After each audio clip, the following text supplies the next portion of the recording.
Price lord. ಕರ್ತನಾದಂಥ ಯೇಸು ಕ್ರಿಸ್ತನ ನಾಮಕ್ಕೆ shalom. ಪ್ರೀತಿಯುಳ್ಳ ದೇವ ಜನರೇ, ದೇವ ಮಕ್ಕಳೇ, ಯೇಸು ಕ್ರಿಸ್ತನ ನಾಮದಲ್ಲಿ ನಿಮ್ಮೆಲ್ಲರ ವಂದನಿಸ್ತೇವೆ. ಕರ್ತನ್ ಕೊಟ್ಟಂಥ ಈ ಒಳ್ಳೆ ಸಮಯಕ್ಕಾಗಿ ಸ್ತೋತ್ರ ಸಲ್ಲಿಸ. ಪ್ರೇರೆ, ನಮ್ಮ ದೇವರು ಕೊರತೆಗಳ ತೀರಿಸುವಂಥ ದೇವರಾಗಿದ್ದಾರೆ. ಹಲ್ಲೆಲೂಯಾ. ಸತ್ಯವೇದದಲ್ಲಿ ಅನೇಕ ಸಾರಿ ನಾವು ನೋಡ್ತೇವೆ, ಯೇಸು ಸ್ವಾಮಿ ಹತ್ರ ಯಾರೆಲ್ಲ ಬರ್ತಾರೆ ಅವ್ರ ಕೊರತೆ ತೀರಿದ್ದನ್ನು ನೋಡಿದ್ದೇವೆ. ಕೆಲವು ಸಾರಿ ದೇವರ ಆತ್ಮನೇ, ದೇವರೇ ಅವ್ರ ಹತ್ರ ಹೋಗಿ ಅವ್ರ ಕೊರತೆಗಳು ತೀರಿಸಿದ್ದನ್ನು ನಾವು ನೋಡ್ತೇವೆ ಸತ್ಯವೇದದಲ್ಲಿ. ವಿಶೇಷವಾಗಿ ದೇವರು ಹಾಗಾದರೆ ನಮ್ಮ ಕೊರತೆಗಳು ತೀರಿಸುವ ಆತನು. ನೀವು ಯಾವುದೇ ಕಷ್ಟಗಳಲ್ಲಿ, ಸಂಕಷ್ಟದಲ್ಲಿ, ಯಾವುದೇ ಚಿಂತೆಯಲ್ಲಿ, ವೇದನದಲ್ಲಿ ಇರ್ಬೋದು, ಯಾವುದೇ ಒಂದು ಆ ಕೊರತೆಯಲ್ಲಿ ನೀವು ಇರ್ಬೋದು. ಪ್ರೇರೆ, ನಮ್ಮ ದೇವರು ಕೊರತೆಗಳನ್ನು ತೀರಿಸುವಂಥ ದೇವರು.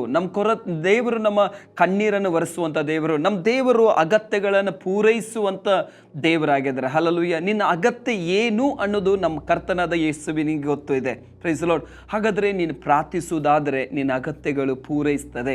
ವಿಶೇಷವಾಗಿ ಸತ್ಯವೇದದಲ್ಲಿ ನಾವು ದೇವರ ವಾಕ್ಯ ನೋಡ್ತೇವೆ. 1 ವರ್ಷಗಳ ಬರೆದ ಪುಸ್ತಕ 17ನೇ ಅಧ್ಯಾಯದಲ್ಲಿ ದೇವರ ವಾಕ್ಯ ಹೇಳ್ತತೆ. ಆದರೆ 7ನೇ ವಚನದಿಂದ ಆರಂಭ ಮಾಡುವಾಗ ದೇವರ ವಾಕ್ಯ ಹೀಗೆ ಹೇಳ್ತತೆ: ದೇಶದಲ್ಲಿ ಮಳೆ ಇಲ್ಲದೆ ಕೆಲವು ದಿವಸಗಳ ನಂತರ ಹಳ್ಳವು ಬತ್ತಿ ಹೋಯಿತು. 8ನೇ ವಚನ ಹೀಗೆ ಹೇಳ್ತತೆ: ಆಗ ಯೆಹೋವನು ಅವನಿಗೆ, ನೀನು ಇಲ್ಲಿಂದ ಚಿದೋನ್ಯರ ಚಾರಪ್ತ ಊರಿಗೆ ಹೊರಟು ಹೋಗಿ ಅಲ್ಲಿ ವಾಸಿಸು, ನಿನ್ನನ್ನು ಸಾಕಬೇಕೆಂದು ಅಲ್ಲಿ ಒಬ್ಬ ವಿಧವೆಗೆ ಆಜ್ಞಾಪಿಸಿದ್ದೇನೆ ಅಂದನು. ದೇವರ ವಾಕ್ಯ ಹೇಳ್ತತೆ, ಎಲಿಯನಿಗೆ ಅನೇಕ ದಿನಗಳ ಆದಮೇಲೆ ಎಲಿಯನೊಂದು ಏನು ಮಾಡ್ತಾನೆ, ಒಂದು ಅರಸನಿಗೆ ಹೋಗಿ ಒಂದು ಸವಾಲು ಹಾಕ್ತಾನೆ. ಏನು ಸವಾಲು ಅಂತಿದ್ರೆ, ನಾನು ಸೂಚಿಸುವವರೆಗೂ ಅಥವಾ ನಾನು ಹೇಳುವವರೆಗೂ ಅಥವಾ ನಾನು ಪ್ರಾರ್ಥನೆ ಮಾಡುವವರೆಗೆ ಮಳೆ ಆಗಲಿ ಮಂಜಾಗಲಿ ನಿಲ್ಲುವುದಿಲ್ಲ. ಈ ದೇಶದಲ್ಲಿ ದೊಡ್ಡ ಬರಗಾಲ ಬರಲಿಕ್ಕಿದೆ. ಯಾಕೆ ಅಂತೇಳಿದ್ರೆ, ಆ ದೇಶದವರು ಅನ್ಯಾಯ, ದ್ರೋಹ, ವಂಚನೆ ಮಾಡ್ತಾ ಇದ್ರು. ಅದಕ್ಕಾಗಿ ದೊಡ್ಡ ಬರಗಾಲ ಬರಲಿಕ್ಕಿದೆ ಇಲ್ಲಿ ಅಂತ ಹೇಳಿ ಎಲಿಯನ್ ಹೇಳಿ ಹೋಗ್ತಾರೆ. ನಾವು ಸತ್ಯವೇದದಲ್ಲಿ ನೋಡ್ತೇವೆ, ಎಲಿಯನಿಗೆ ದೇವರು ಹೇಳ್ತಾರೆ, ನೀನು ಕೇರತ್ ಹಳ್ಳದ ಹತ್ರ ಹೋಗು ಅಂತೇಳಿ. ಹಳ್ಳದ ಹತ್ರ ಹೋಗುವಾಗ ಅನೇಕ ದಿನಗಳ ಕಾಲ ಕೇರತ್ ಹಳ್ಳದ ನೀರನ್ನು ಎಲಿಯನು ಕುಡಿತಾ ಇದ್ದ. ಕಾಗಿಗಳು ಎವ್ರಿ ಡೇ ಅಂದರೆ ಎಲಿಯನಿಗೆ ರೊಟ್ಟಿ ತುಂಡು ಮತ್ತು ಮಾಂಸದ ತುಂಡುಗಳು ತೆಗೆದುಕೊಂಡು ಬರುವುದನ್ನು ನಾವು ನೋಡ್ತೇವೆ. ಆ ಹಳ್ಳದ ಮಳೆ ಇಲ್ಲದ ನಿಮಿತ್ತವಾಗಿ ಹಳ್ಳದ ನೀರು ಬತ್ತಿ ಹೋಯಿತು.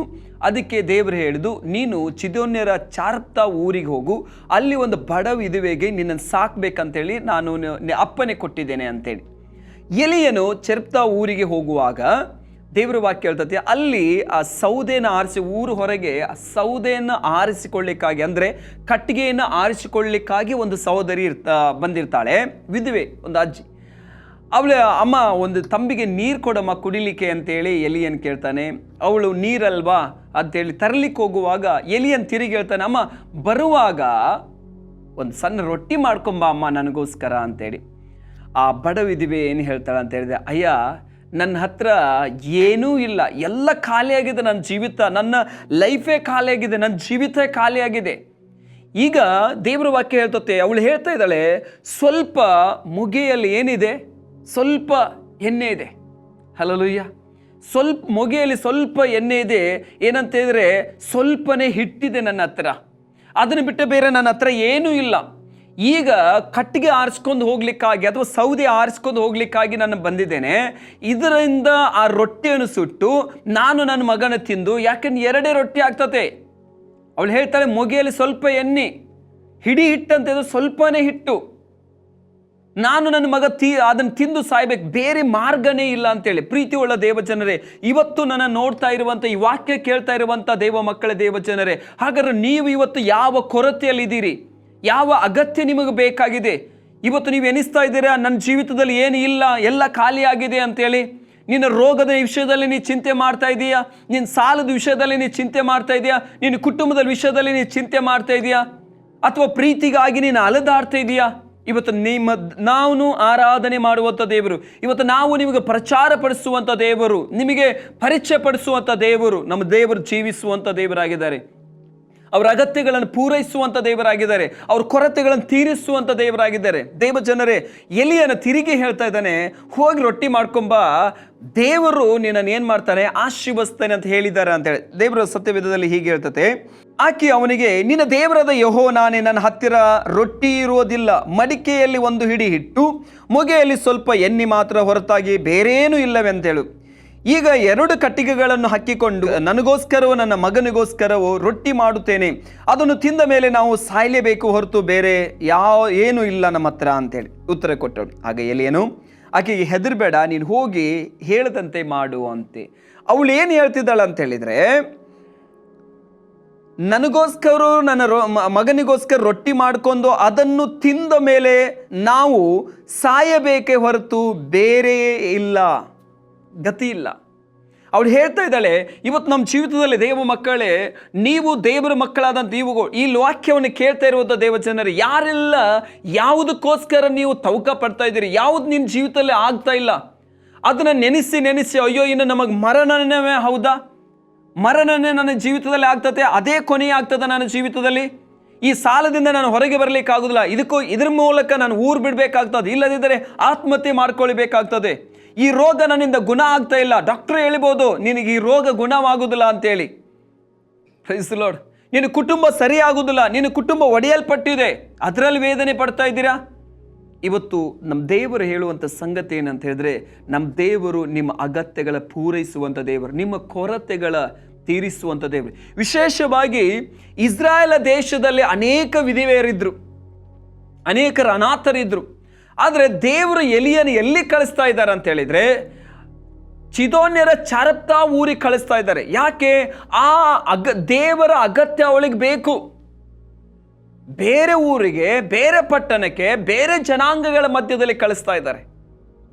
ಪ್ರೇರೆ, ಆ ಶುಭದ ಕೆಲವು ಸಾರಿ ಏನು ಮಾಡ್ತದ ಅಂತ ಹೇಳಿದ್ರೆ, ನಿಮ್ಮನ್ನು ಹುಡುಕಿಕೊಂಡು ಬರ್ತದೆ. ಹಲ್ಲಲೂಯ. ಸ್ವಸ್ಥತೆ ನಿನ್ನ ಹುಡುಕೊಂಡು ಬರ್ತತೆ. ಹಲ್ಲಲೂಯ. ದೇವರ ಕಾರ್ಯಗಳು ದೇವರಿಗೋಸ್ಕರ ನೀನು ಹಂಬಲಿಸುವಾಗ, ದೇವರಿಗೋಸ್ಕರ ನೀನು ನಿಲ್ಲುವಾಗ ದೇವರು ನಿಮ್ಮನ್ನು ಹುಡುಕಿಕೊಂಡು ಬರ್ತಾರೆ. ನಾವು ಇವತ್ತು ಸ್ವಸ್ಥತೆಗೋಸ್ಕರ ಅಲ್ಲಿ ಓಡಬೇಕಂತಿಲ್ಲ. Price the lord. ನಮ್ಮ ಜೀವಿತ ಬದಲಾಗ್ಲಿಕ್ಕೋಸ್ಕರ ಅಲ್ಲಿ ಓಡಬೇಕಂತಿಲ್ಲ. ಬರಬೇಕಾದಂಥ ರಕ್ಷಣೆ, ಸಿಗಬೇಕಾದಂಥ ಬಿಡುಗಡೆ ನಿನ್ನ ಜೀವಿತದಲ್ಲಿ ನೀನು ಎಲ್ಲಿರ್ತೀಯೋ ಆ ಸ್ಥಳದಿಂದ ದೇವರು ಬಿಡುಗಡೆ ಕೊಡಲಿಕ್ಕೆ ಶಕ್ತರಾಗಿದ್ದಾರೆ. ನಮ್ಮ ದೇವರು ನಿಮ್ಮ ಕೊರತೆಗಳ ತೀರಿಸಲಿಕ್ಕೆ ಶಕ್ತರಾಗಿದ್ದಾರೆ. ಅವರು ನಮ್ಮ ಕಣ್ಣೀರನ್ನು ಒರೆಸಲಿಕ್ಕೆ ಶಕ್ತರಾಗಿದ್ದಾರೆ. ನಮ್ಮ ಕಷ್ಟಗಳನ್ನು ತೀರಿಸಲಿಕ್ಕೆ ಅವರು ಶಕ್ತರಾಗಿದ್ದಾರೆ. ಪ್ರೀತಿಯುಳ್ಳ ದೇವ ಜನರ ದೇವ ಮಕ್ಕಳೇ, ವಿಶೇಷವಾಗಿ ಸತ್ಯವೇದದಲ್ಲಿ ನೋಡ್ತೇವೆ, ಯೇಸು ಸ್ವಾಮಿ ಕೆಲವು ಕಡೆ ನೋಡುವಾಗ ಯೇಸು ಸ್ವಾಮಿ ಹೋಗಿ ಅವ್ರಿಗೆ ಏನು ಮಾಡೋದು, ಅದ್ಭುತ ಮಾಡೋದನ್ನು ನೋಡ್ತೇವೆ ನಾವು. ಕೆಲವು ಕಡೆ ನಾವು ನೋಡುವಾಗ, ಜಕಯ್ಯನ ಜೀವಿತದಲ್ಲಿ ನೋಡುವಾಗ ಆತನ ಶಾಪಗ್ರಸ್ತನಾಗಿದ್ದ, ಅನೇಕರವನನ್ನು ದ್ವೇಷಿಸ್ತಾ ಇದ್ರು, ಊರಲ್ಲಿ ಅವನ ಪ್ರೀತಿ ಮಾಡೋರು ಯಾರೂ ಇಲ್ಲ, ಅವನಿಗೆ ಹಣ ಇದೆ, ಆಸ್ತಿ ಇದೆ, ಅಂತಸ್ತಿದೆ, ಆದ್ರೂ ಸಹ ಅವನಿಗೆ ಸಿಗಲಾರದಂಥ ಪ್ರೀತಿ ಆ ಪಟ್ಟಣದ ಯಾರು ಅವನಿಗೆ ಕೊಡ್ತಾ ಇರಲಿಲ್ಲ. ಯಾಕಂದ್ರೆ ಪ್ರತಿಯೊಬ್ಬರು ಸಹ ಜಕಯ್ಯನನ್ನು ನೋಡುವಾಗ ಆತನ ಶಾಪಗ್ರಸ್ತನು ಅಂತ ಹೇಳಿ ಗುರುತಿಸ್ತಾ ಇದ್ರು. ಅಂಥ ಟೈಮ್ದಲ್ಲಿ ಜಕಯ್ಯನು ಪ್ರೀತಿಗೋಸ್ಕರ, ದೇವರ ಪ್ರೀತಿಗೋಸ್ಕರ ಆತನ ಹುಡುಕಿ ಅಲೆದಾಡ್ತಾ ಇದ್ದ. ಒಂದು ದಿವಸ ಯೇಸು ಸ್ವಾಮಿಯನ್ನು ನೋಡ್ಲಿಕ್ಕಾಗಿ ಬಂದ, ಹೇಗಿದ್ದಾನೆ ಅಂತೇಳಿ. ಎಲ್ಲರೂ ಹೇಳ್ತಾರಲ್ಲ ಯೇಸು ಸ್ವಾಮಿ ಕ್ಷಮಿಸ್ತಾನೆ, ಎಲ್ಲರೂ ಹೇಳ್ತಾರೆ ಯೇಸು ಸ್ವಾಮಿ ಅದ್ಭುತ ಮಾಡ್ತಾರೆ, ಎಲ್ಲರೂ ಹೇಳ್ತಾರೆ ಯೇಸು ಸ್ವಾಮಿ ಎಲ್ಲರೂ ಪ್ರೀತಿಸ್ತಾರೆ ಅಂತೇಳಿ. ಜಕಯ್ಯನು ಯೇಸು ಸ್ವಾಮಿ ಬಳಿಗೆ ಬಂದು ಅವನು ನೋಡ್ಲಿಕ್ಕೆ ಆಗ್ತಾ ಇಲ್ಲ, ಯೇಸು ಸ್ವಾಮಿ ನೋಡ್ಲಿಕ್ಕೆ ಆಗ್ತಾ ಇಲ್ಲ. ಅಷ್ಟು ಜನರು ಅವನು ಮುಂದೆ ಹೋಗಿ ಒಂದು ಆಲದ ಮರವನ್ನು ಹತ್ತಾರೆ. ಆದರೆ ಕ್ರಿಸ್ತನ ಪ್ರೀತಿ ನೋಡ್ರಿ, ಯೇಸು ಸ್ವಾಮಿ ಆ ಮರದ ಕೆಳಗೆ ಬಂದಾಗ ಜಕಯ್ಯನೇ ತಟ್ಟನೆ ಇಳಿದ ಬಾ. ಜಕಯ್ಯನ ಆಗನೆ ಇಳಿದು ಬಂದಿದ್ದ ನೋಡಿದ್ವಿ, ಆತನ ಜೀವಿತ ಬದಲಾಗಿದ್ದನ್ನು ನೋಡ್ತೇವೆ.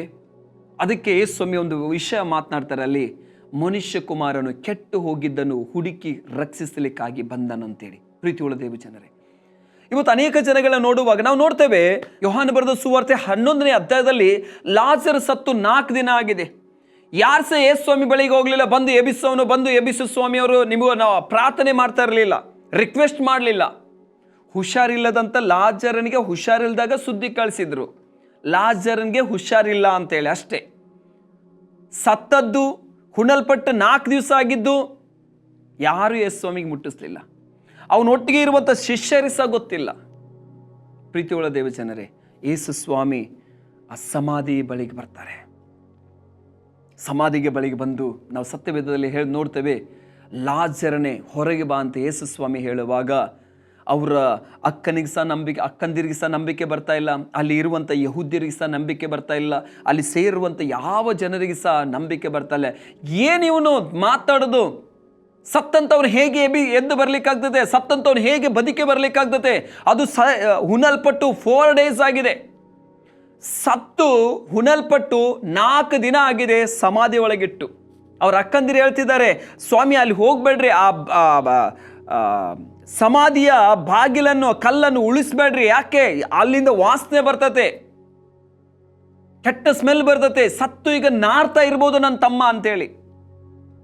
ನಾನೊಂದು ವಿಷಯ ಹೇಳ, ದೇವರ ಮೇಲೆ ದೃಷ್ಟಿಯನ್ನು ಇಡುವಂಥ ದೇವ ಜನರೇ, ಇವತ್ತು ನಿನ್ನ ಜೀವಿತ ಹೇಗಿದೆ, ದೇವರು ನಿನ್ನ ಸಾಯ್ಲಿಕ್ಕೆ ಬಿಡೋದಿಲ್ಲ. ಸಾಯ್ಲಿಕ್ಕೆ ದೇವರು ನೀನು ಈ ಲೋಕದಲ್ಲಿ ಏನು ಸಂಗತಿ ಮಾಡದೆ ಸಾಯುವುದಾದ್ರೆ ದೇವರು ನಿನ್ನ ಹುಟ್ಟಿಸ್ತಾ ಇರಲಿಲ್ಲ. ದೇವರು ನಿನ್ನ ಹುಟ್ಟಿಸಿದ್ದಾರೆ ಅಂತ ಹೇಳಿದ್ರೆ ದೇವರು ಒಂದು ಉದ್ದೇಶದ ಮೂಲಕ ನಿನ್ನ ಹುಟ್ಟಿಸಿದ್ದಾರೆ. ಹಲ್ಲೆಲೂಯಾ. ಈ ಭೂಮಿಗೆ ದೇವರ ವಾಕ್ಯ ಹೇಳ್ತತೆ, ತಾಯಿಯ ಗರ್ಭದಲ್ಲಿ ಇನ್ನೂ ನೀನು ಪಿಂಡವಾಗಿರುವಾಗಲೇ ದೇವರ ಕಣ್ಣು ನೋಡಿದೆ. ಅವತ್ತಿಂದ ದೇವರು ಒಂದು ಪ್ಲಾನ್ ಇಟ್ಟಿದ್ದಾರೆ ನಿನಗೆ. ಪ್ಲಾನ್ ಮೂಲಕನೇ, ಒಂದು ದೇವರ ಉದ್ದೇಶದ ಮೂಲಕನೇ ಈ ಲೋಕದಲ್ಲಿ ನಾನು ನೀನು ಇದ್ದೇವೆ. ಈ ಲೋಕದಲ್ಲಿ ನಾನು ನೀನು ಸಾಯ್ಲಿಕ್ಕೆ ಬಂದು ಏನೋ ಊಟ ಮಾಡಿ ತಿಂದು ಹೆಂಡತಿ ಮಕ್ಕಳು ಮಾಡ್ಕೊಂಡು ಮತ್ತೆ ಸತ್ತು ಹೋಗ್ಲಿಕ್ಕಲ್ಲ. ದೇವರ ರಾಜ್ಯದಲ್ಲಿ ಒಂದು ಕೆಲಸ ಮಾಡ್ಲಿಕ್ಕಾಗಿ, ಒಂದು ಉದ್ದೇಶಕ್ಕೋಸ್ಕರ ದೇವರನ್ನು ಸೃಷ್ಟಿ ಮಾಡಿದ್ದಾನೆ. ಪ್ರಿಯ ಸಹೋದರ ಸಹೋದರಿಯರೇ, ಇವತ್ತು ನಿಮ್ಮ ಮಕ್ಕಳನ್ನು ನೋಡಿ ನೀವು ಹೇಳ್ಬೇಡ್ರಿ ನನ್ನ ಮಗ ಯಾವುದಕ್ಕೂ ಉಪಯೋಗಿಲ್ಲ ಅಂತೇಳಿ. ನಿಮ್ಮ ಗಂಡನ ನೋಡಿ, ನಿಮ್ಮ ಹೆಂಡತಿಯನ್ನು ನೋಡಿ ಹೇಳ್ಬೇಡ್ರಿ ನನ್ನ ಹೆಂಡತಿ ಯಾವುದಕ್ಕೂ ಉಪಯೋಗಿಲ್ಲ, ನನ್ನ ಗಂಡನ ಯಾವುದಕ್ಕೂ ಉಪಯೋಗಿಲ್ಲ ಅಂತೇಳಿ. ದೇವ ಜನರ ದೇವ ಮಕ್ಕಳೇ, ಹಾಗಾದ್ರೆ ನಿನ್ನ ಮಕ್ಕಳಾಗಲಿ, ನಿನ್ನ ಹೆಂಡತಿ ಆಗಲಿ, ನಿನ್ನ ಗಂಡನಾಗಲಿ ಈ ಲೋಕದಲ್ಲಿ ದೇವರು ಸೃಷ್ಟಿಸಿದ್ದಾರೆ ಅಂತ ಹೇಳಿದ್ರೆ ಒಂದು ಉದ್ದೇಶದ ಮೂಲಕ ದೇವರು ಸೃಷ್ಟಿಸಿದ್ದಾರೆ. ಇವತ್ತು ನಾನು ನೀನು ಅನೇಕರಿಗೆ ಆಶೀರ್ವಾದವಾಗಿರಬೇಕು, ನಾನು ನೀನು ಇವತ್ತು ಅನೇಕರಿಗೆ ಬೆಳಕಾಗಿರ್ಬೇಕು ಅನ್ನೋದು ದೇವರ ಉದ್ದೇಶವಿದೆ. ಅದಕ್ಕಾಗಿ ದೇವರು ಆರಿಸಿಕೊಂಡಿದ್ದಾರೆ, ಅದಕ್ಕಾಗಿ ದೇವರು ರೂಪಿಸಿದ್ದಾರೆ.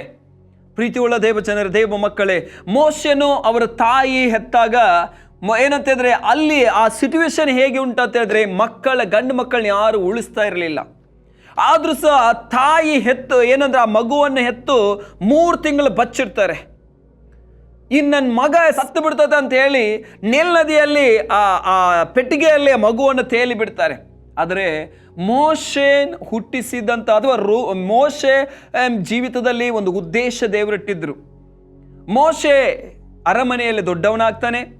ಅರಮನೆಯಲ್ಲಿ ಬೆಳೆದು ಬರುವಾಗ ಮೋಶೆನ ಆ ಜನರನ್ನು ಬಿಡಿಸ್ಕೊಂಡ್ಬರ್ಲಿಕ್ಕಾಗಿ ಬಾ ಮೋಶೆ ಕಳಿಸ್ತಾನೆ ಅಂತ ಹೇಳುವಾಗ, ವಿಮೋಚನೆ ಕಾಂಡ ಬರೆದ ಪುಸ್ತಕ 3ನೇ ಅಧ್ಯಾಯದಲ್ಲಿ 8ನೇ ವಚನದಲ್ಲಿ ಹೇಳುವಾಗ ದೇವರ ವಾಕ್ಯ ಹೇಳ್ತದೆ, ಬಾ ಮೋಶೆ ನಿನ್ನನ್ನು ನನ್ನ ಇಸ್ರಾಯೇಲ್ ಜನರನ್ನು ಅಂದ್ರೆ ಅವರನ್ನು ಈ ಕೊರತೆಯಿಂದ ಬಿಡಿಸಿ, ಈ ಅಗತ್ಯ ಏನಂತಿದ್ರಿ ಕಣ್ಣೀರಿಂದ ದುಃಖ ವೇದದಿಂದ ಬಿಡಿಸಿ ಸುಖವಾಗಿ ಜೀವಿಸಲಿಕ್ಕಾಗಿ, ಹಾಲು ಜೇನು ಹರಿಯುವ ದೇಶಕ್ಕಾಗಿ ಅವರ ಕರ್ಕೊಂಡು ಹೋಗ್ಲಿಕ್ಕಾಗಿ ನಿನ್ನನ್ನು ಕಳಿಸ್ತಾ ಇದ್ದಾನೆ ಅಂತೇಳಿ. ಮೋಶೆ ಹೇಳ್ತಾ, ನನಗೆ ಆಗುವುದಿಲ್ಲ ಸ್ವಾಮಿ, ನಾನು ಯಾವುದಕ್ಕೂ ಯೋಗ್ಯನು, ನನಗೆ ಮಾತಾಡ್ಲಿಕ್ಕೆ ಬರುವುದಿಲ್ಲ, ನನಗೆ ಜ್ಞಾನ ಇಲ್ಲ, ವಿವೇಕ ಇಲ್ಲ, ಪ್ರೈಸ್ ಲಾರ್ಡ್, ಯೋಗ್ಯನೇ ನಾನು ಅಲ್ಲ ಅಂತೇಳಿ. Praise Lord. ಅಲ್ಲಿ ಮೋಶೆ ಅಂತ ಒಂದು ವ್ಯಕ್ತಿ ಬೇಕಿದ್ರು. ಯಾಕಂತಂದ್ರೆ ಅವರ ಅಗತ್ಯ ಪೂರೈಸಲಿಕ್ಕೆ ಇಸ್ರಾಯೇಲ್ ಜನ ಕಣ್ಣೀರು ಸುರಿಸ್ತಾ ಇದ್ರು. 430 ವರ್ಷಗಳ ಕಾಲ ಇಸ್ರಾಯೇಲರು ಎನಿಸ್ತಾ ಇದ್ರು, ನಮ್ಮಿಂದ ಇಲ್ಲಿಂದ ಬಿಡಿಸ್ಲಿಕ್ಕೆ ಸಾಧ್ಯನೇ ಇಲ್ಲ, ನಾವು ಗುಲಾಮರಾಗೆ ಸಾಯ್ಬೇಕಾಗ್ತದೆ, ಬಿಟ್ಟಿ ಕೆಲಸ ಮಾಡ್ಕೊಂಡೇ ನಾವು ಜೀವಿಸಬೇಕಾಗ್ತದೆ, ಸಾಯ್ಬೇಕಾಗ್ತದೆ. ಆದರೆ ದೇವರು ಅವರನ್ನು ಅದಕ್ಕಾಗಿ ಅಲ್ಲಿ ಇಡಲಿಲ್ಲ. ದೇವರು ಇಸ್ರಾಯೇಲರನ್ನು ಈ ಐಗುಪ್ತ ದೇಶಕ್ಕೆ ಕಳಿಸಿದಂಥ ಒಂದು ಉದ್ದೇಶ ಏನಂತ ಹೇಳಿದ್ರೆ, ಅವರು ಅಭಿವೃದ್ಧಿ ಆಗಬೇಕು, ಅವರು ಆಶೀರ್ವದಿಸಲ್ಪಡಬೇಕು. ವಿಮೋಚನೆ ಕಾಂಡ ಬರೆದ ಪುಸ್ತಕ 1ನೇ ಅಧ್ಯಾಯವನ್ನು ಓದುವಾಗ ಸತ್ಯವೇದ ಹೇಳ್ತತೆ, ಆ ಐಗುಪ್ತರು ಎಷ್ಟೇ ಹಿಂಸೆ ಪಡಿಸ್ತಾರೆ ಅವರಿಗೆ, ಆದ್ರೂ ಸಹ ಅವರ ಅತ್ಯಧಿಕವಾಗಿ ಹೆಚ್ಚುತ್ತಾ ಬಂದ್ರಂತೇಳಿ. ಎಷ್ಟೇ ಅವ್ರಿಗೆ ಉಪದ್ರ ಪಡಿಸಿದ್ರು ಸಹ, ಎಷ್ಟು ಕಠಿಣವಾದ ಕೆಲಸ ಕೊಟ್ಟರು ಸಹ ಇಸ್ರಾಯೇಲರು ಮಾತ್ರ ಕಡಿಮೆ ಆಗಲಿಲ್ಲ, ಜನಸಂಖ್ಯೆ ಹೆಚ್ಚಿಗೆ ಆಗ್ತಾ ಬಂತು. Praise the Lord. 3ನೇ ಅಧ್ಯಾಯ 8ನೇ ವಚನ ದೇವರು ಹೇಳ್ತಾರೆ, ಅವ್ರ ಕಣ್ಣೀರನ್ನ ನೋಡಿದ್ದೇನೆ. ಈಗ ಒಂದು ಅಗತ್ಯ ಬೇಕು ಅವ್ರಿಗೆ. ಏನು ಅಗತ್ಯ? ಒಬ್ರು ಬಿಡಿಸಲಿಕ್ಕೆ ಒಬ್ರು ಬೇಕು, ಅದಕ್ಕಾಗಿ ನಾನು ನಿಮ್ಮನ್ನು ಕಳಿಸ್ತಾ ಇದ್ದೇನೆ. ಮೋಶೆ ಜನರನ್ನು ಐಗುಪ್ತ ದೇಶದಿಂದ ಹೊರಗೆ ತೆಗೆದುಕೊಂಡು ಬರ್ತಾರೆ. ಇಸ್ರಾಯೇಲ್ ಜನರು ಎನಿಸಿದ್ರು, ನಮ್ಮ ಜೀವಿತ ಮುಗೀತು, ನಮ್ಮ ಲೈಫ್ ಇಷ್ಟೇ. Praise the Lord. ಬಡ ವಿಧವೆ ಹೇಳ್ತಾ ಇದ್ದಾಳೆ, ನಮ್ಮ ಜೀವಿತ ಮುಗೀತು, ನಾನು ನನ್ನ ಮಗ ಸಾಯಲೇಬೇಕು, ಬೇರೆ ಮಾರ್ಗನೇ ಇಲ್ಲ. ಸತ್ಯವೇದ ಏನು ಹೇಳ್ತದ ಅಂತ ಹೇಳಿದ್ರೆ 16ನೇ ವಚನದಲ್ಲಿ, ಯೆಹೋವನು ಎಲಿಯನ ಮುಖಾಂತರವಾಗಿ ಹೇಳಿದಂತೆ ಮಡಿಕೆಯಲ್ಲಿ ಹಿಟ್ಟು ತೀರಲಿಲ್ಲ, ಮುಗೆಯಲ್ಲಿದ್ದ ಎಣ್ಣೆ ಮುಗಿಯಲಿಲ್ಲ. ದೇವರು ವಾಕ್ಯ ಹೇಳ್ತತೆ, ಎಲಿಯನ್ ಏನು ಹೇಳಿದ್ದ, ನಿಂಗೆ ಕೊರತೆನೇ ಆಗುದಿಲ್ಲ, ಮಳೆ ಬರುವವರೆಗೆ ದೇವರು ನಿನ್ನನ್ನು ಪೋಷಿಸ್ತಾರೆ. ದೇವರ ವಾಕ್ಯ ಹೇಳ್ತತೆ, ಅವಳು ಮನೆಯವರು ಪೋಷಣೆ ಹೊಂದಿದ್ರಂತೆ ಮಳೆ ಬರುವವರೆಗೆ. ಪ್ರೀತಿಯುಳ್ಳ ದೇವ ಜನರೇ, ಹಾಗಾದ್ರೆ ನೀನು ಏನು ಆಲೋಚನೆ ಮಾಡ್ತೆ? ನೀನು ಸಾಯ್ಲಿಕ್ಕೋಸ್ಕರ ಹುಟ್ಟಿದವಳಲ್ಲ, ಕರ್ತನಿಗೋಸ್ಕರ ಏನೋ ನೀನು ಮಾಡಲಿಕ್ಕಿದೆ. ನಿನ್ನ ಜೀವಿತದಲ್ಲಿ ದೇವರು ಏನೋ ಮಾಡಲಿಕ್ಕಿದ್ದಾರೆ. ಇವತ್ತು ಅನೇಕ ನೆಗೆಟಿವ್ ಥಾಟ್ಗಳು ಬರ್ಬೋದು, ನಿನಗೆ ಅನೇಕ ಜನಗಳು ನಿನ್ನ ಬಗ್ಗೆ ಮಾತನಾಡ್ಬೋದು. ಅದನ್ನು ಚಿಂತೆ ಮಾಡಬೇಡ. ನೀನು ಯಾವುದಕ್ಕಾಗಿ ದೇವರು ನಿನ್ನ ಕರೆದಿದ್ದಾರೋ ಅದರ ಮೇಲೆ ದೃಷ್ಟಿ ಇಡು. ಇವತ್ತು ಅನೇಕ ಜನಗಳು ನಮ್ಮ ಜೀವಿತದಲ್ಲಿ ನೋಡೋದೇನು ಗೊತ್ತುಂಟ, ನಾವು ಯಾವಾಗಲೂ ದೇವರನ್ನು ದೃಷ್ಟಿಸುವುದಿಲ್ಲ, ಮನುಷ್ಯರು ದೃಷ್ಟಿಸ್ತೇವೆ. Price the lord. ಅನೇಕ ಜನಗಳು ಇವತ್ತು ಏನು ಗೊತ್ತುಂಟ, ತಲೆ ಬಾಗಿಕೊಂಡು ಮೊಬೈಲನ್ನೇ ಅದರಲ್ಲೇ ಅವ್ರ ಜೀವಿತ ಇರ್ತತೆ ಅನೇಕರದು. ಆದ್ರೆ ನಿನ್ನ ಅಗತ್ಯ ಇರುವಾಗ ಮೊಬೈಲ್ ಹುಡುಕೋದಲ್ಲ, ನಿನ್ನ ಅಗತ್ಯ ಇರುವಾಗ ಇವ್ರ ಮುಖ ನೋಡೋದಲ್ಲ, ನಿನ್ನ ಅಗತ್ಯ ಇರುವಾಗ ನೀ ಕಣ್ಣೆತ್ತಿ ದೇವರನ್ನು ನೋಡುವುದಾದ್ರೆ, ನೀ ಕಣ್ಣೆತ್ತಿ ದೇವರನ್ನು ದೃಷ್ಟಿಸುವುದಾದ್ರೆ, ಕೀರ್ತನೆಗಾರನ ಹೀಗೆ ಹೇಳ್ತಾನೆ, ಹೀಗೋ ನಾನು ಕಣ್ಣೆತ್ತಿ ಪರ್ವತಗಳ ನೋಡ್ತಾನೆ, ನನ್ನ ಸಹಾಯ ಎಲ್ಲಿಂದ ಬರ್ತದೆ? ಭೂಮಿ ಆಕಾಶಗಳ ಸೃಷ್ಟಿ ಮಾಡಿದ ಯೆಹೋವನಿಂದಲೇ ನನ್ನ ಸಹಾಯ ಬರ್ತದೆ ಅಂತೇಳಿ. Praise the Lord. ಹಾಗಾದ್ರೆ ನನ್ನ ಅಗತ್ಯಗಳನ್ನು ತೀರಿಸುವಂತ ದೇವರು, ನನ್ನ ಅಗತ್ಯಗಳ ಪೂರೈಸುವಂತ ದೇವರು. ಕೆಲವು ಸಾರಿ ದೇವರ ಬಳಿಗೆ ನಾವೇ ಹೋಗ್ಬೇಕಾಗ್ತದೆ, ಇನ್ನು ಕೆಲವು ಸಾರಿ ದೇವರೇ ನಿನ್ನ ಬಳಿಗೆ ಹುಡುಕಿಕೊಂಡು ಬರ್ತಾರೆ. ಯೋಹಾನ್ ಬರೆದ ಸುವಾರ್ತೆಯಲ್ಲಿ ಸತ್ಯವೇದ ಹೋಗ್ತದೆ 15ನೇ ಅಧ್ಯಾಯ 16ನೇ ವಚನದಲ್ಲಿ ದೇವರು ಹೇಳ್ತಾರೆ, ನೀವು ನನ್ನ ಹುಡುಕೊಂಡ್ ಬರಲಿಲ್ಲ, ನೀವು ನನ್ನ ಆರಿಸಿಕೊಳ್ಳಲಿಲ್ಲ, ನಾನೇ ನಿಮ್ಮನ್ನು ಆರಿಸಿಕೊಂಡಿದ್ದು, ನಾನೇ ನಿಮ್ಮನ್ನು ಹುಡುಕಿ ಬಂದಿದ್ದೇನೆ. ಯಾಕೆ? ನೀನು ಫಲ ಕೊಡಬೇಕಂತೇಳಿ, ನೀನು ನಾನು ಆಶೀರ್ವಾದವಾಗಿರ್ಬೇಕಂತೇಳಿ. ಇವತ್ತು ನಿನ್ನನ್ನು ದೇವರು ಯಾವ ಸ್ಥಾನದಲ್ಲಿ ಇಟ್ಟಿದ್ದಾರೆ, ಎಲ್ಲಿಟ್ಟಿದ್ದಾರೆ ಗೊತ್ತುಂಟ ದೇವ ಜನರೇ? ಇವತ್ತು ನಾವೇನಾಗಿದ್ದೇವೆ ನಮಗೆ ಗೊತ್ತಿಲ್ಲ. ಇವತ್ತು ಅನೇಕರ ದೇವರ ಮಕ್ಕಳಿಗೆ ಒಂದು ವಿಶೇಷತೆ ಏನಂತ ಹೇಳಿದ್ರೆ, ಸೈತಾನನು ತಾವು ಏನಾಗಿದ್ದಾರೋ ಅದನ್ನು ಮರೆಸಿ ಬಿಡ್ತಾರೆ. ನಾನು ಒಂದು ವಿಷಯ ಹೇಳ್ತಾನೆ ಕೇಳ್ರಿ. ಮೋಶನ್ ದೇವರು ಕರೆಯುವಾಗ ಮೋಶೆ ಹೇಳ್ತಾನೆ, ನನ್ನಿಂದ ಆಗುದಿಲ್ಲ ದೇವರೇ ಅಂತೇಳಿ. ಅದೇ 3ನೇ ಅಧ್ಯಾಯ 4ನೇ ವಿಮೋಚನೆ ಕಂಡ 3ನೇ ಅಧ್ಯಾಯ 4ನೇ ಅಧ್ಯಾಯ ನೋಡುವಾಗ ನನ್ನಿಂದ ಆಗುದಿಲ್ಲ ಅಂತ ಹೇಳ್ತಾನೆ. ಅದನ್ನೇ ಮುಂದೆ ಅಧ್ಯಾಯಗಳನ್ನು ಓದುವಾಗ ಮೋಶೆ ಕೈಯಿಂದ ಆಗದಂತ ಒಂದು ಕಾರ್ಯ ಸಹ ಇರಲಿಲ್ಲ. Praise the Lord. ನಾನೇ ದೇಶಕ್ಕೆ ನನ್ನನ್ನು ತಗ್ಗಿಸಲಿಕ್ಕೆ ಅಥವಾ ನನ್ನ ಕೈಯಿಂದ ಇಸ್ರಾಯೇಲ್ ಜನರನ್ನು ಬಿಡಿಸಲಿಕ್ಕೆ ಯಾವ ದೇವರುಗಳಾಗಲಿ ಯಾವ ವ್ಯಕ್ತಿಗಳಾಗಲಿ ಆಗುದಿಲ್ಲ ಅಂತೇಳಿ ಕೊಚ್ಚಿಕೊಳ್ತಾ ಇರುವಂತ ಫರೋನ ಕೈಯಿಂದ ಅದ್ಭುತ ರೀತಿಯಲ್ಲಿ ದೇವರು ಏನ್ ಮಾಡ್ತಾರೆ? ಮೋಶೆ ಮೂಲಕ ಇಸ್ರಾಯೇಲ್ ಜನರನ್ನು ಬಿಡಿಸ್ಕೊಂಡು ಬರ್ತಾರೆ. ಇವತ್ತು ನಿನ್ನ ಜೀವಿತದಲ್ಲಿ ಏನು ಆಗುದಿಲ್ಲವೋ, ಹಲ್ಲೆಲೂಯಾ, ಆಗುದಿಲ್ಲ ಅಂತ ನೀನು ಹೇಳ್ತೀವಿ, ಸತ್ಯವನ್ನು ಶತ್ರು ಇವತ್ತು ಮರೆ ಮಾಡಿಬಿಟ್ಟಿದ್ದಾರೆ. ಪ್ರೀತಿಯುಳ್ಳ ದೇವ ಜನರೇ, ನಾನು ಯಾರು? ನನ್ನ ದೇವ್ರು ಯಾರು? ಹಲ್ಲೆಲೂಯಾ. ನನ್ನ ದೇವ್ರು ಯಾರು ಅಂತ ಹೇಳೋದಾದ್ರೆ, ನೀನು ಏನೇ ನಿನ್ನ ಜೀವಿತದಲ್ಲಿ ಸಮಸ್ಯೆಗಳು ಬಂದ್ರು, ಎಷ್ಟೇ ನಿನ್ನ ಕೊರತೆ ಬಂದ್ರು ಸಹ ನೀ ಜನರು ನೋಡಲ್ಲ, ಸಮಸ್ಯೆ ನೋಡೋದಿಲ್ಲ, ನೀ ಕಣ್ಣೀರು ಸುರಿಸೋದಿಲ್ಲ. ಹೊರತಾಗಿ ನನ್ನ ದೇವರಿಗೆ ಸ್ತೋತ್ರ ಮಾಡ್ತೀವಿ. ಯೋಬನ ಪುಸ್ತಕದಲ್ಲಿ ಯೋಬನ ಜೀವಿತದಲ್ಲಿ ನಡೆದಂತ ಘಟನೆಯನ್ನು ನಾವು ನೋಡ್ತೇವೆ. ಹಲ್ಲೆಲೂಯಾ. ಮೂಡನ ದೇಶದಲ್ಲಿ ಆತ ದೊಡ್ಡ ಶ್ರೀಮಂತನ ಆಗಿದ್ದ, ಆದ್ರೆ ಒಂದೇ ದಿವಸದಲ್ಲಿ ಅವನ 10 ಮಕ್ಕಳು ಸತ್ತು ಹೋಗೋದನ್ನು ನೋಡ್ತೇವೆ. ಒಂದೇ ದಿನದಲ್ಲಿ ಅವನ ಆಸ್ತಿ ಎಲ್ಲ ಹಾಳಾದದನ್ನು ನೋಡ್ತೇವೆ. ಮತ್ತೆ ನೋಡುವಾಗ ಅವನ ಶರೀರದಲ್ಲಿ ರೋಗ ಬಂದದನ್ನು ನೋಡ್ತೇವೆ. ಇಷ್ಟೆಲ್ಲ ಆದ್ರೂ ಸಹ ಅನೇಕ ಜನಗಳು ಅನೇಕ ವಿಷಯಗಳಲ್ಲಿ ಮಾತನಾಡ್ತಿದ್ದಾರೆ. ಆದ್ರೆ ಯೋಬನು 42ನೇ ಅಧ್ಯಾಯದಲ್ಲಿ ಬರುವಾಗ ಆತನು ಹೀಗೆ ಹೇಳ್ತಾನೆ, ದೇವರೇ, ಈಗಲೂ ನಿನ್ನ ಸಕಲ ಕಾರ್ಯಗಳ ಮಾಡ್ತೀ ಅಂತಲೂ, ಹಲ್ಲೆಲೂಯಾ, ಯಾವ ಸಂಕಲ್ಪವು ನಿನಗೆ ಅಸಾಧ್ಯ ಎಲ್ಲ ಅಂತಲೂ ನಾನು ತಿಳಿದುಕೊಂಡೇ ಇದ್ದೇನೆ. ಆತನು ಹೇಳುವಂಥ ಸಂಗತಿ ಏನಂತ ಹೇಳಿದ್ರೆ, ದೇವರೇ, ನನ್ನ ಜೀವಿತದಲ್ಲಿ ಎಲ್ಲವನ್ನ ಕಳ್ಕೊಂಡು ಹೋದ್ರು ಸಹ, ನನ್ನ ಮಕ್ಕಳು ಕಳೆದುಕೊಂಡ್ರು ಸಹ, ನನ್ನ ಆಸ್ತಿ ಅಂತಸ್ತನ್ನ ಕಳೆದುಕೊಂಡ್ರು ಸಹ, ನನ್ನ ಶರೀರದಲ್ಲಿ ರೋಗ ಹರಡಿದ್ರು ಸಹ, ದೇವರೇ, ನನ್ನ ಜೀವಿತವನ್ನು ಬದಲಾಯಿಸಲಿಕ್ಕೆ ನೀನು ಶಕ್ತನಾಗಿದೆಯಾ ಅಂತೇಳಿ ನಾನು ನಿನ್ನನ್ನೇ ಆದುಕೊಂಡಿದ್ದೇನೆ ದೇವರೇ ಅಂತೇಳಿ. ಅದಕ್ಕೆ 1ನೇ ಅಧ್ಯಾಯದಲ್ಲಿ 21ನೇ ವಚನದಲ್ಲಿ 20-21ನೇ ವಚನದಲ್ಲಿ ನೋಡುವಾಗ ಯೋಬನು ಬರೆದ ಪುಸ್ತಕ ಎಲ್ಲ ನಡೆದ್ರು ಸಹ, ಎಲ್ಲ ಹಾಳಾದ್ರು ಸಹ ಯೋಬನು ಒಂದೇ ಹೇಳ್ತಾನೆ, ದೇವರಿಗೆ ಸ್ತೋತ್ರ. ಕಾರಣ ಏನು ಗೊತ್ತುಂಟ? ಯೋಬನಿಗೆ ಗೊತ್ತಿದೆ, ನನಗೆ 2ರಷ್ಟು ಆಶೀರ್ವಾದ ಹೊಂದ್ಕೊಳ್ಳಿಕ್ಕಿದ್ದೇನೆ. ಯೋಬನಿಗೆ ಗೊತ್ತಿತ್ತು, ಇವತ್ತು ನಿನ್ನ ಅಗತ್ಯ ಏನು ದೇವರ ಜನರೇ? ನಿನ್ನ ಅಗತ್ಯಗಳ ಪೂರೈಸಲಿಕ್ಕೆ ನನ್ನ ದೇವರು ಶಕ್ತನಾಗಿದ್ದಾನೆ. ನಿನ್ನ ಕೊರತೆಗಳ ತೀರಿಸಲಿಕ್ಕೆ ನನ್ನ ದೇವರು ಶಕ್ತನಾಗಿದ್ದಾನೆ. ನಾನು ನನ್ನ ಮಗನು ಸಾಯ್ಬೇಕು ಅಂತ ಹೇಳಿದಂಥ ಸಹೋದರಿ, ಹಲ್ಲೆಲೂಯಾ, ಅದ್ಭುತ ರೀತಿಯಲ್ಲಿ ಜೀವಿಸಿದ್ದು ನೋಡ್ತಾನೆ. ನನ್ನ ದೇವರು ನಿನ್ನ ಕೊರತೆಗಳ ತೀರಿಸುವಂಥ ದೇವರು. ಇವತ್ತು ಯೇಸು ಸ್ವಾಮಿ ಬಳಿಗೆ ಬಾ, ಜನರ ಬಳಿಗೆ ಅಲ್ಲ, ನೀನು ಯೇಸು ಸ್ವಾಮಿ ಬಳಿಗೆ ಬಾ. ನೀ ಯಾವ ಸ್ಥಳದಲ್ಲಿ ಇದೆಯೋ, ಯಾವ ಪ್ರಾಂತ್ಯದಲ್ಲಿ ಇದೆಯೋ, ಯಾವ ಭಾಷೆ ಆಗಿರ್ಬೋದು, ಯಾವುದೇ ನಿಂದು ಜನಾಂಗದಲ್ಲಿಂದ ಬಂದಿರೋರಾಗಿರ್ಬೋದು, ನಿನ್ನ ಪರಿಸ್ಥಿತಿ ಹೇಗೆ ಇರ್ಬೋದು, ಏಸಪ್ಪ ಅಂತ ನೀನು ಕೂಗೋದಾದ್ರೆ ಆ ಯೇಸು ನಿನ್ನ ಜೀವಿತವನ್ನು ಬದಲಾಯಿಸ್ತಾನೆ. ಯೇಸುವೇ ನನ್ನ ಪಾಪಗಳ ಪರಿಹರಿಸು, ದೇವರೇ ನನ್ನ ಪ್ರಾರ್ಥನೆಗೆ ಉತ್ತರ ಕೊಡ್ರಿ ಯೇಸಪ್ಪ ಅಂತ ಹೇಳಿ ದೇವರ ಸನ್ನಿಧಾನದಲ್ಲಿ ನೀನು ತಗ್ಗಿಸಿಕೊಂಡು ಪ್ರಾರ್ಥಿಸುವಾಗ ನಿನ್ನ ಪ್ರಾರ್ಥನೆಗೆ ಉತ್ತರ ಕೊಡುವಂಥ ದೇವರಾಗಿದ್ದಾರೆ ದೇವ ಜನರೇ. ಆದ ಕಾರಣ ನನ್ನ ದೇವರು ಎಲ್ಲ ಕೊರತೆಗಳನ್ನು ತೀರಿಸುವಂಥ ದೇವರು, ನನ್ನ ದೇವರು ಅಗತ್ಯಗಳನ್ನು ಪೂರೈಸುವಂಥ ದೇವರಾಗಿದ್ದಾನೆ. ಹಲ್ಲೆಲೂಯಾ. ಯಾವ ಎಲಿಯನ ಮೂಲಕವಾಗಿ ಆ ಬಡ ವಿಧವೆಯ ಜೀವಿತವನ್ನು ದೇವರು ಆಶೀರ್ವದಿಸಿದ್ರು, ಅದೇ ಪ್ರಕಾರ ಇವತ್ತು ನಿನ್ನ ನನ್ನ ಜೀವಿತಗಳನ್ನು ಆಶೀರ್ವದಿಸಲಿಕ್ಕೆ ಶಕ್ತರಾಗಿದ್ದಾರೆ. ನೀ ದೇವರ ಬಳಿಗೆ ಬರುವುದಾದರೆ, ನೀ ದೇವರನ್ನು ದೃಷ್ಟಿಸುವುದಾದರೆ, ಕೀರ್ತನೆ ಬರೆದ ಪುಸ್ತಕ 34ನೇ ಅಧ್ಯಾಯ 5ನೇ ವಚನದಲ್ಲಿ ಹೇಳ್ತತೆ, ಆತನನ್ನು ದೃಷ್ಟಿಸಿದವರ ಮುಖ ಲಜ್ಜೆಯಿಂದ ಕೆಡುವುದಿಲ್ಲ. ದೇವರನ್ನು ದೃಷ್ಟಿಸ್ರಿ, ನಿನ್ನ ಮುಖ ಅವಮಾನ ಆಗದಾಗೆ ದೇವರು ನಿನ್ನ ಜೀವಿತದಲ್ಲಿ ಅದ್ಭುತ ಮಾಡಲಿಕ್ಕಿದೆ. ಹಾಗಾದರೆ ಈ ವಾಕ್ಯ ಕೇಳುವಂಥ ದೇವ ಜನರ, ದೇವ ಮಕ್ಕಳೇ, ದೇವರು ನಿಮ್ಮ ಅಗತ್ಯಗಳನ್ನು ಪೂರೈಸುವಂಥ ದೇವರಾಗಿದ್ದಾರೆ. ದೇವರು ನಿಮ್ಮ ಕೊರತೆಗಳನ್ನು ತೀರಿಸುವಂಥ ದೇವರಾಗಿದ್ದಾರೆ. ನಮ್ಮ ಕರ್ತನಾದಂಥ ಯೇಸು ಕ್ರಿಸ್ತನ ನಾಮಕ್ಕೆ ಸ್ತೋತ್ರ ಉಂಟಾಗಲಿ ದೇವ ಜನರೇ. ಕರ್ತನ ಕೊಟ್ಟದ್ದು ಒಳ್ಳೆ ಸಮಯಕ್ಕಾಗಿ ಸ್ತೋತ್ರ. ನೀವು ಸಹ ನಿಮ್ಮ ಅಗತ್ಯ ಏನು ಅನ್ನೋದನ್ನು ದೇವರ ಹತ್ರ ತಿಳಿಸಿರಿ. ನೀವು ದೇವರ ಸನ್ನಿಧಾನದಲ್ಲಿ ಬರುವಾಗ ದೇವರು ನಿಮ್ಮ ಕೊರತೆಗಳನ್ನು ನೀಗಿಸ್ತಾರೆ. ಹಲ್ಲೆಲೂಯಾ. 2ನೇ ಅರಸುಗಳ ಪುಸ್ತಕದಲ್ಲಿ ದೇವ ಸತ್ಯವೇದದಲ್ಲಿ ದೇವರ ವಾಕ್ಯ ಹೇಳ್ತತೆ, ಒಂದು ಬಡ ವಿಧವೆ ಆ ದೇವರ ಸೇವಕನ ಹೆಂಡತಿ, ದೇವರ ಸೇವಕ ಈ ಲೋಕದ ಯಾತ್ರೆ ಮುಗಿಸಿಕೊಳ್ಳುವಾಗ ಅವಳು ಎಲಿಷನ ಹತ್ರ ಬರ್ತಾಳೆ. ಎಲಿಷನ ಹತ್ರ ಬಂದು ಕೇಳ್ತಾಳೆ, ಅಯ್ಯ ನನ್ನ ಗಂಡ ಇರುವಾಗ ನಿಂಗೆ ಗೊತ್ತುಂಟು, ನನ್ನ ಗಂಡ ಸೇವೆ ಮಾಡ್ತಾ ಇದ್ರು, ಈಗ ನನ್ನ ಗಂಡ ಈ ಲೋಕದ ಯಾತ್ರೆ ಮುಗಿಸಿ ಹೋಗಿದ್ದಾರೆ, ನನ್ನ ಗಂಡ ಇರುವಾಗ ಸಾಲ ಮಾಡಿ ಹೋಗಿದ್ದಾನೆ, ಸಾಲಗಾರರು ಬಂದು ನನ್ನ 2 ಮಕ್ಕಳನ್ನು ಕೇಳ್ತಾ ಇದ್ದಾರೆ, ದಯಮಾಡಿ ನಂಗೆ ಸಹಾಯ ಮಾಡ್ರಿ ಅಂತ ಕೇಳುವಾಗ ಎಲಿಷನ್ ಹೇಳ್ತಾನೆ, ಏನುಂಟಮ್ಮ ನಿನ್ನ ಮನೆಯಲ್ಲಿ? ಅಯ್ಯ ನನ್ನ ಮನೆಯಲ್ಲಿ ಸ್ವಲ್ಪ ಮೊಗೆಯಲ್ಲಿ ಎಣ್ಣೆ ಇದೆ ಅಷ್ಟೇ, ಅದನ್ನು ಬಿಟ್ಟು ಹೊರತಾಗಿ ಏನೂ ಇಲ್ಲ, ಅಷ್ಟು ಸಾಕು. ಎಲಿಷನ್ ಹೇಳ್ತಾನೆ, ಅಷ್ಟು ಸಾಕು ನಿನ್ನ ಜೀವಿತ ಬದಲಾಗಲಿಕ್ಕೆ. ಹಲ್ಲೆಲೂಯಾ. ಸ್ವಲ್ಪ ನಂಬಿಕೆ ಸಾಕಯ್ಯ ನಿನ್ನ ಲೈಫನ್ನು ಚೇಂಜ್ ಮಾಡಲಿಕ್ಕೆ. ಇವತ್ತು ದೇವರು ಏನು ನೋಡ್ತಾ ಇದ್ದಾರೆ ಅಂತ ಹೇಳಿದರೆ, ನಿನ್ನ ಹತ್ರ ಏನಿದೆಯಲ್ಲ ಅದರ ಮೂಲಕ ದೇವರು ನಿನ್ನನ್ನು ಆಶೀರ್ವದಿಸುವಂಥ ದೇವರಾಗಿದ್ದಾನೆ. ಸ್ವಲ್ಪ ನಂಬಿಕೆ ಸಾಕು. ಹಲ್ಲೆಲೂಯಾ.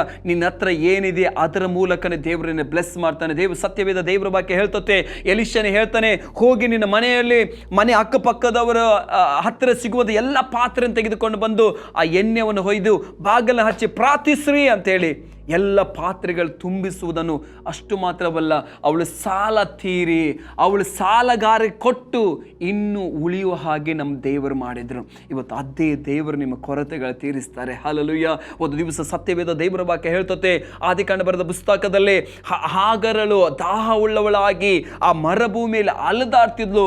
ಹಾಗರಲ್ಲಿ ಕೂಗ್ತಾ ಇದ್ಲು, ಅಯ್ಯೋ ದೇವರೇ, ನಮ್ಗೆ ಏನಂದ್ರೆ ನೀರಿಲ್ಲ, ಏನಿಲ್ಲ, ಸಾಯುವಂಥ ಪರಿಸ್ಥಿತಿ ನನಗೆ ಬಂದಿದೆ ಅಂತೇಳಿ ದೇವದೂತನಲ್ಲಿ ಬಂದು ಮಾತಾಡ್ತಾನೆ, ಹಾಗರಳೆ ನೀನು ಸಾಯುವುದಿಲ್ಲ, ನಿನ್ನ ಮಗ ಸಹ ಸಾಯುವುದಿಲ್ಲ, ನಿಮ್ಮ ಅಗತ್ಯಗಳ ನಾನು ಪೂರೈಸ್ತೇನೆ.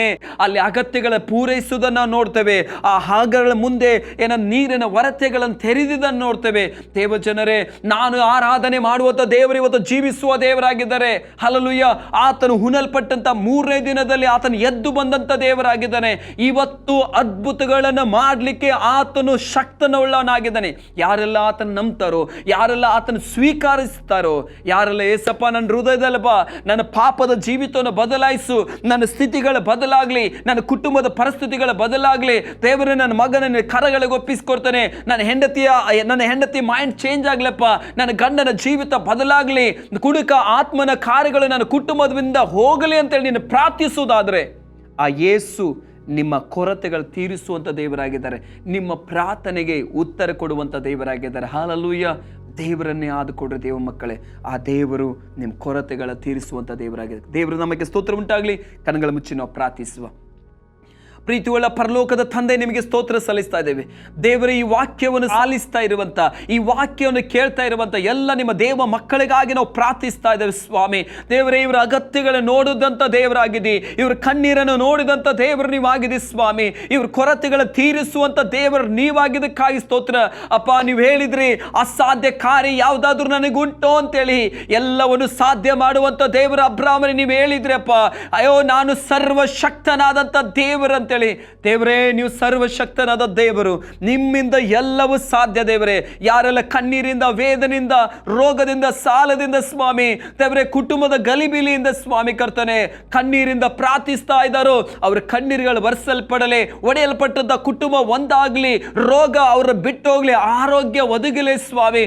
ಸಾಲದಿಂದ ಅವರು ಹೊರಗೆ ಬರುವಂತೆ ಅವರ ಎಲ್ಲ ಕರ್ತನೆ ಅಗತ್ಯಗಳ ಪೂರೈಸುವುದಕ್ಕಾಗಿ ನಿಮಗೆ ಸ್ತೋತ್ರಪ್ಪ. ನಿಮ್ಮನ್ನೇ ನಂಬಿ ನಿಮ್ಮ ಮಕ್ಕಳು ನಿಮ್ಮ ಬಳಿಗೆ ಬಂದಿದ್ದಾರೆ. ನೀವು ಮನುಷ್ಯರನ್ನು ಹೊರಗಿನ ತೋರಿಕೆ ನೋಡದೆ ನೀವು ಹೃದಯವನ್ನೇ ನೋಡುವಂಥ ದೇವರಾಗಿದ್ದಕ್ಕಾಗಿ ನಿಮಗೆ ಸ್ತೋತ್ರ. ದೇವರೇ, ಪ್ರಾರ್ಥನೆ ಮಾಡ್ತಾ ಇರುವಂಥ ಪ್ರತಿಯೊಂದು ನಿಮ್ಮ ಮಕ್ಕಳು ನಿಮ್ಮ ಕರಗಳಿಗೆ ಒಪ್ಪಿಸಿಕೊಡ್ತಾನೆ. ಇವರನ್ನ ಆಶೀರ್ವದಿಸು, ಅಗತ್ಯಗಳ ಪೂರೈಸು. ಎಲ್ಲ ಮಹಿಮೆ ಘನತೆ ನಿಮಗೆ ಯೇಸು ಕ್ರಿಸ್ತನ ನಾಮದಲ್ಲಿ ತಂದೆ, ಆಮೆನ್.